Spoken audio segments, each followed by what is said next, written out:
as we've been going through the book of Exodus, really just seeing how that book is a connecting point to help us understand how we live our faith now. And I love how it connects with Jesus. And there's so much more to be said, and we are going to say about that. But what we get in Exodus is we get sort of a picture of what God's going to do in a bigger scale, in a bigger way through Jesus. Not just an exodus from slavery in Egypt, but an exodus from death itself into life. And how what we see in Moses' story is a precursor to Jesus Christ. And how we learn all about how to walk the way of faith. As we've been saying for the last few weeks, that Jesus is the one who said, I am the way and the truth and the life. No one comes to the Father except through me. And we've just really been unpacking this. What does it mean that Jesus says, I'm the way? Because a way is something that you walk. And of course, the title of this series, stolen from The Mandalorian. No copyright infringement, right, Disney? Thank you. We are streaming. Anyway, this is the way. Walking the way of faith is not the same thing as agreeing with the way of faith. It's kind of like health, right? We all know that we're supposed to eat right, we're supposed to exercise, supposed to get enough sleep. We all agree that that is good, but executing it is a whole different thing. Agreeing and doing. And I think one of the problems is that Christians, especially American Christians, we've all been lulled to sleep by believing that agreeing and doing are the same thing.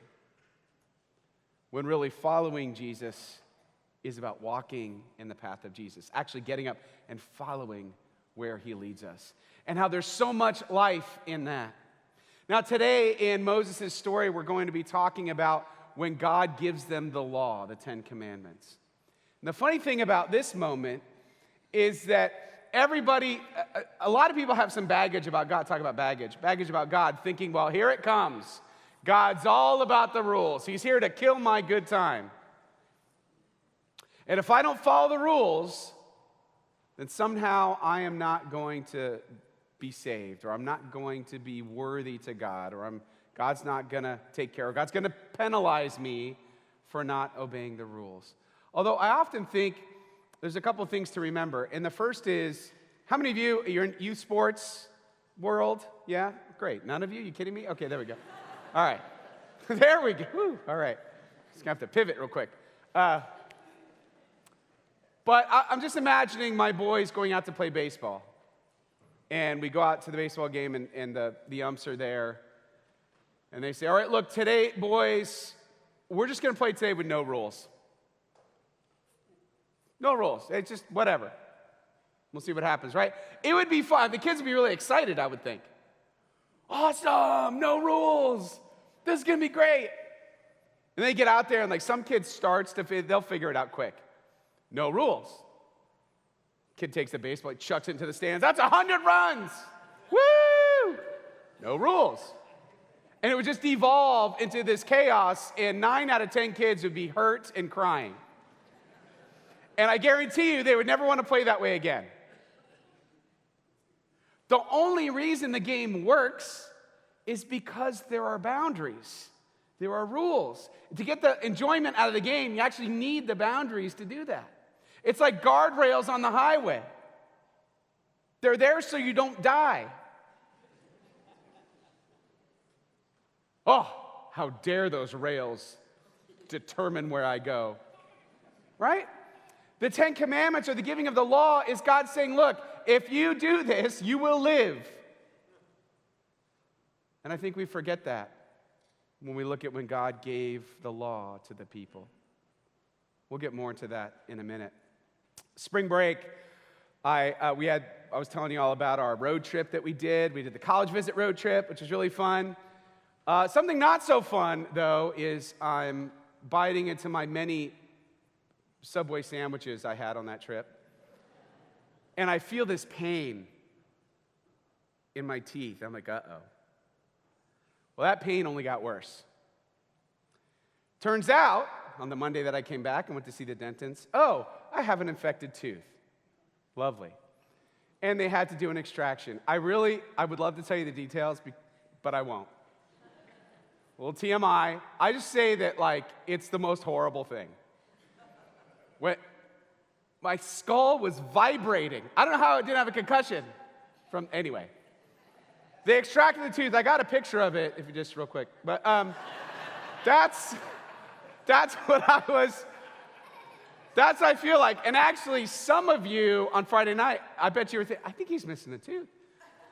And I'm super self-conscious about it, right? So I'm smiling weird and anyway, it's gonna be a couple of months that I've got this thing. So, infected tooth, and I find out it's infected, and the dentist is like, okay, it's infected, and it's an old crown from 20 years ago, and the tooth, it looks like it's shattered, or whatever, you can see it on the x-ray. Okay, great, so how do we fix this? She's like, well, you need to go see a surgeon. I'm like, okay, well, I'll make an appointment. No, you don't understand. You got to go now. Fast. It's been infected for a week. You need to get this taken care of now. And then I did the sensible thing. I went home and I got into WebMD, which is always helpful, never scares you, or always tells you the truth. So anyway, but I get on there and I'm reading the stuff about infected teeth. I'm like, oh my gosh, I got to get this thing out, because the longer I wait to be treated, the more pain and destruction it's going to cause. And eventually, if left untreated, this infected tooth would actually kill me. And that's true, if left untreated. And it's crazy how God uses everything in your life to show you something that's true. But I had this thought, and I said, isn't that just like sin? If left untreated, the infection would kill me. Sin is doing its damage in my life. It's wreaking havoc on my life. And the longer it goes unaddressed, the worse it gets. I need an extraction. I got to get that sin out if I'm going to be healed, if I'm going to be healthy. It's got to come out, and it's got to come out now. The longer I wait, the worse it's going to get. Not just personally, but think about it now in context with where God is with the Israelites. The important thing to remember, and this is probably one of the most important parts of Exodus, there's a big theme going on here. Of course, we get the deliverance of slavery, from slavery in Egypt, which is really, really important and something that keeps coming up over and over again. But the other important thing to remember is that God rescued them first, before he ever talked about the law. God rescued them completely unmerited, just out of his grace. Rescued them. In fact, they do everything to show that they weren't worthy of being rescued, right? They get rescued, miracle after miracle. What do? Oh, if we'd only died in Egypt. All they do is grumble and complain. Oh, manna again? Quail.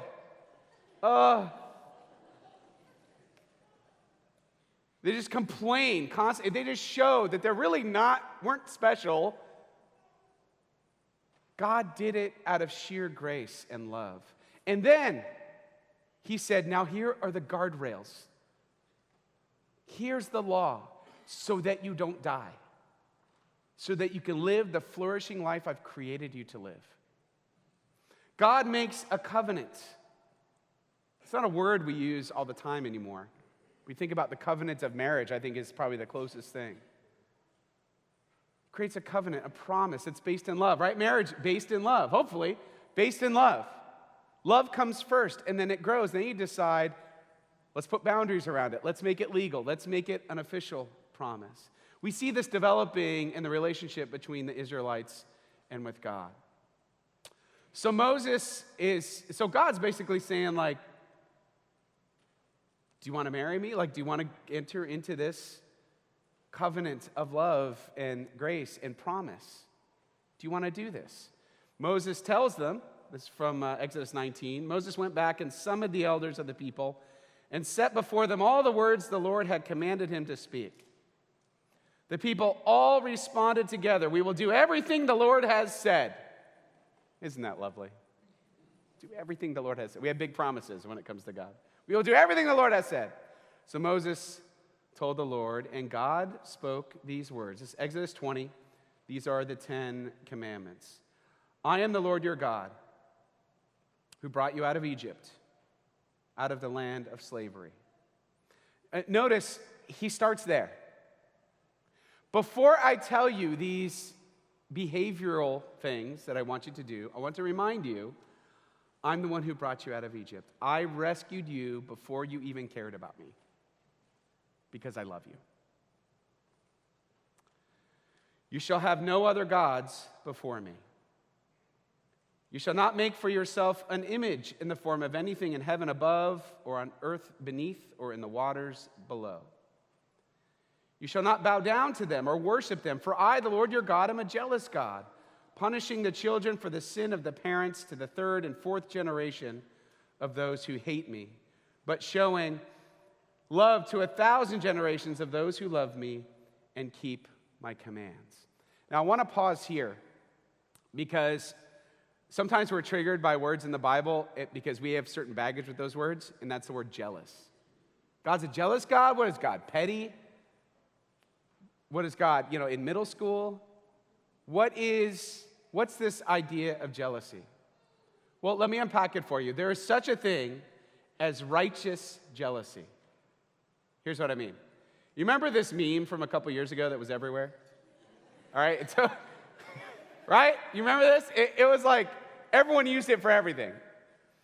But at the core of this is the idea that if I am in a married covenant relationship and I go off and I flirt with another woman, my wife has a right to be jealous because that emotion belongs to her alone. That attention belongs to her alone. She's right to be jealous. So there is such a thing as a righteous jealousy, right? A wife has a right to be jealous because her husband's flirting is rightfully hers and no one else's. And in the same way, if we are then looking at other gods besides God, God has a right to be jealous because our worship belongs to Him, rightfully belongs to Him in this covenant promise. We are not bound by this old covenant of Moses and the Israelites, but we do have the new covenant that Jesus offers us. We are still people in covenant relationship with God.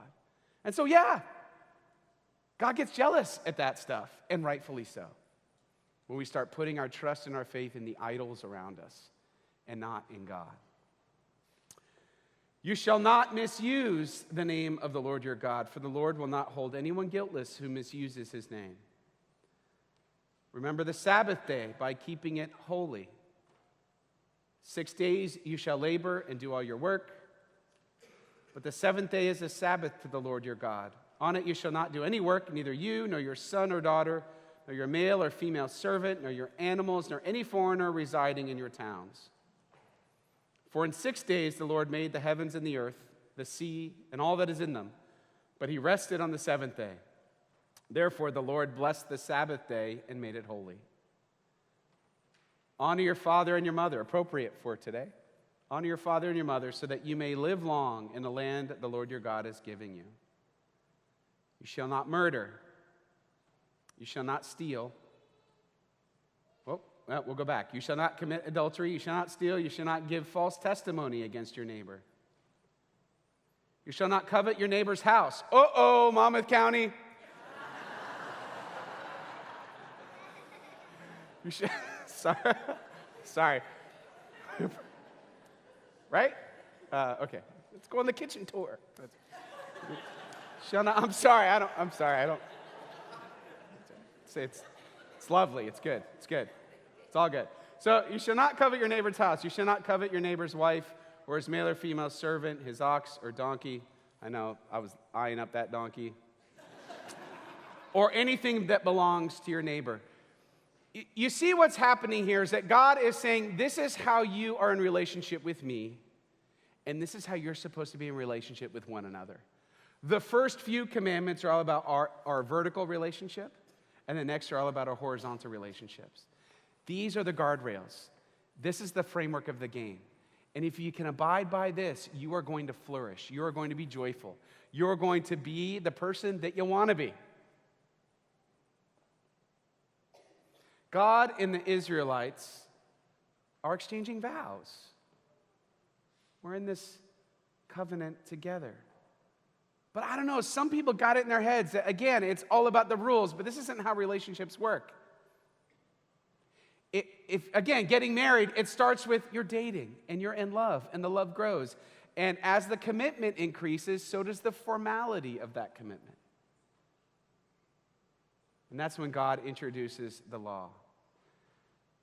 God rescued them first before they ever knew how God wanted them to live. All right, so he reads all of this, and they take it in, they digest it. Moses took the book of the covenant, read it to the people. They responded, "We will do everything the Lord has said, and we will obey."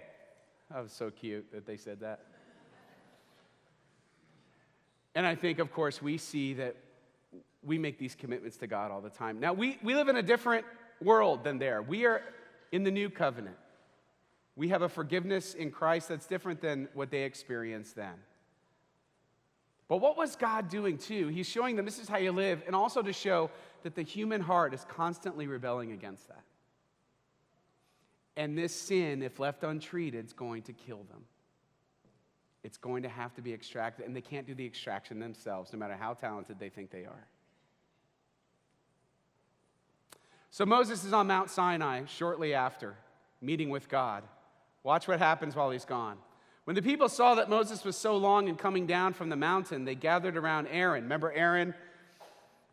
During the Ten Commandments, Aaron is very much part of the miracle making that God is doing. He's walking with Moses the entire way. He is his right-hand man.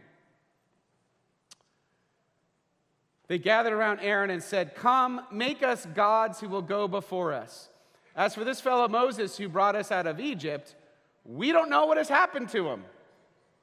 Aaron answered them, "Take off the gold earrings that your wives, your sons, and your daughters are wearing, and bring them to me." So all the people took off their earrings and brought them to Aaron. He took what they handed him and made it into an idol cast in the shape of a calf, fashioning it with a tool. Then they said, "These are your gods, Israel, who brought you up out of Egypt." A couple of things. One is, this just reveals the fragility of our own following of Jesus. I think this reveals the human heart. As much as we want to, we struggle to do. Quickly. We see all that God has done for us, and it's like the next day we have a new set of challenges, and we decide, let's just go follow these other things. But here's the other thing. How much did it have to hurt God? They even say, "These are the ones that brought you out of Egypt." What? What a betrayal of the covenant. How about for Moses? It was Aaron. What? I'm gone a couple days. You guys lose it. You guys literally go off the rails. What happened? As we'll see later in the New Testament, especially through Paul, when he starts talking about the purpose of the law. Almost like the purpose of the law was like a schoolmaster. Or the purpose of the law was to teach us, to show us that we don't measure up. To show us how bad our hearts need a sin extraction. Because it keeps wreaking havoc on our ability to walk the way of faith. The Ten Commandments, the law, reveals our heart and our need for rescue. You know what we do with God? We sort of like, okay, let's draw a line here, and what are the minimum requirements to make sure that, I'm good? So when I die, I don't want to go to the bad place. I don't care if I get a good seat, I just want to be in. So, what's the line? How many times do I have to go to church to just kind of whoop? What are the minutes? Now imagine, so think about it in context of covenant. Imagine if we did this on our wedding day. Just kind of draw a line here, right? Pastor, yes, before you marry us, real quick, time out. Real quick, what are the minimum requirements of this relationship? The rest of our lives. Can we just do those? So I just make sure yeah. It might not go over so well. I'm not sure why we do that with God. I think it's because sometimes we forget, because we flip it on its head. We say, oh, it's about the rules. And if we do these rules, then God's going to accept us. And notice, again, in the Exodus, God didn't start with the rules. Okay, you did a good job, you earned it, and now I'm going to save you. No, the other way around. So what do we learn from Moses' walk, how to walk our way of faith? I think a couple of things. One is to remember that God is always upholding his end of the promise, his end of the covenant. In fact, he did so much that through Jesus Christ, basically what he did was he upheld our end of the covenant too. That's how much he loves us. That's how much he wants to be in relationship with us. He died to cover the requirements of the law on our behalf, which doesn't make any sense in a relationship. But that's how big the grace and love of God is. The second thing is, we always need to renew our end of the covenant. Not that if we don't somehow do something, we won't be saved or we won't be right with God. God took care of that on the cross through faith. However, he also leaves us free to either play baseball with no rules or do it the way he's designed us to. Yes, we're forgiven, but this life matters too. This isn't just like some kind of waiting game and okay, it's, in the hereafter I'll be good with God. No, it's about the here and now of life in faith, and that our lives are so much better with God in them. When we start living our life in a way that he designed us to live, all of a sudden we start to flourish. Things get better when God is in our life. Now, don't mishear me. Things don't get easier because God is in your life. Life is still life. Things get better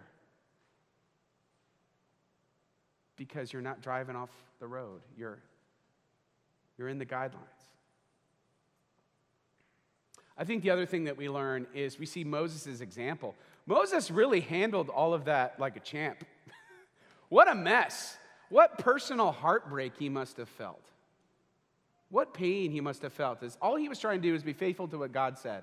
And every time he came back to the people, it's like there was a new problem they had to fix. A new betrayal he had to work his way through. And I think it's a reminder that when problems and betrayals and all sorts of things happen in our lives, all we can do is all we can do, right? All we can do is what we can do, and God will do the rest. What's that saying we say around here? It's like, just do the next right thing you know to do. God will do the rest. Because it can get overwhelming really fast.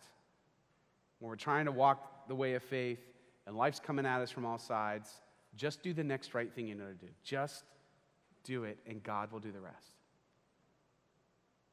Speaking of God doing the rest, watch what he does. This is in Romans, how Paul ties it together. He says this.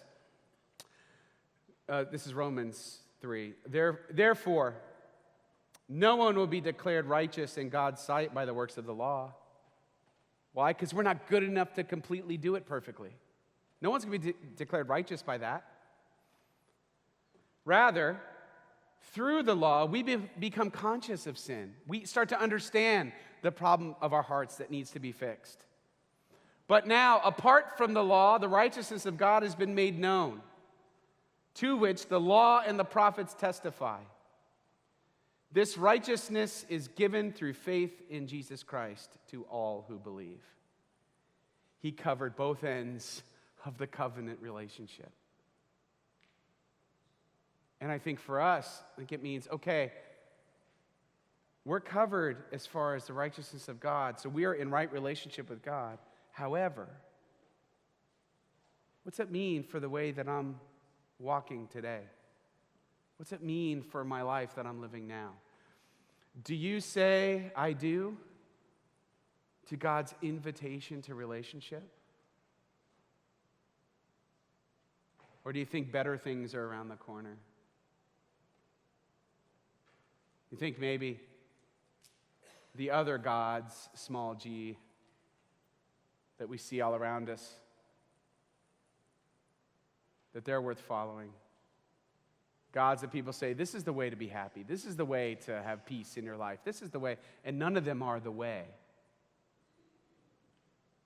It's easy to do because we're bombarded with that stuff. The gravitational pull of everything is away from God. So I get it. But what would happen if we spent a little bit more time, just this week? And again, I think it's like, it really is baby steps with this. You all have iPhones or you all have some sort of smartphone. Set a timer on your phone this week to pray. Pray for 30 seconds. Don't tell me you don't have 30 seconds.